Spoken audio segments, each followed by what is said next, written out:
大家好，我是超子。今天用2块钱的土豆给大家分享一道陕西特色美食洋芋擦擦，做法简单，营养好吃。这种美食您吃过没有？接下来我就把详细做法分享给大家。首先准备2个可爱的土豆，去掉外皮。处理好以后清洗干净，先切成薄片，再切成细丝。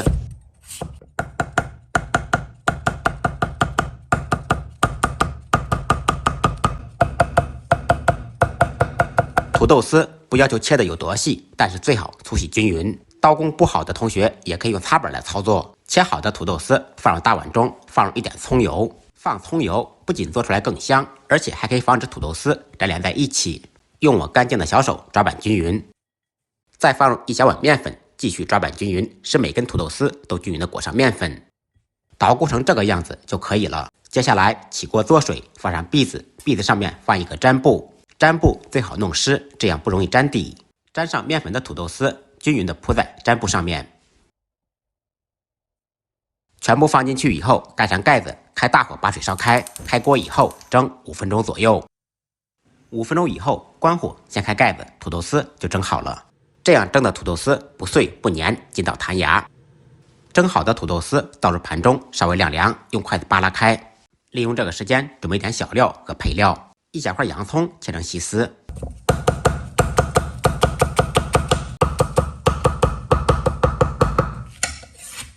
一个尖椒或者青椒洗净，用刀轻轻的拍匀，同样切成细丝。切好以后放入碗中备用。再来4、5粒大蒜，趁其不备，拍匀剁碎。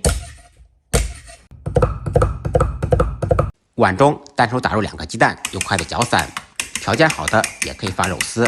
材料全部备好，接下来开始制作。起锅，火烧空气，烧至冒烟以后，放少许油，用油润遍锅的全身，把油烧热。油热以后，放入蛋液，用勺子扒拉开，把蛋液炒熟、炒散。鸡蛋炒熟以后，扒拉到一边，放入洋葱丝，煸炒出香味。炒香以后，再跟鸡蛋炒在一起，烹入1点生抽，提鲜提味。放入蒸好的土豆丝。放入适量的盐，少许味精，一点点十三姨。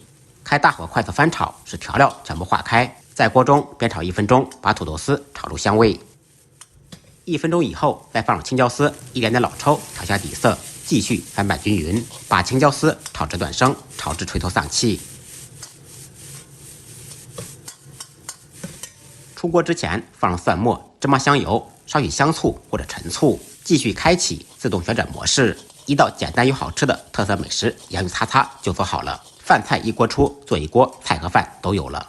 这道美食吃过的请在公屏上扣个1，学废的同学点完赞，赶紧做给您心爱的人吃吧。再忙再累，记得按时吃饭。下期视频见，拜拜。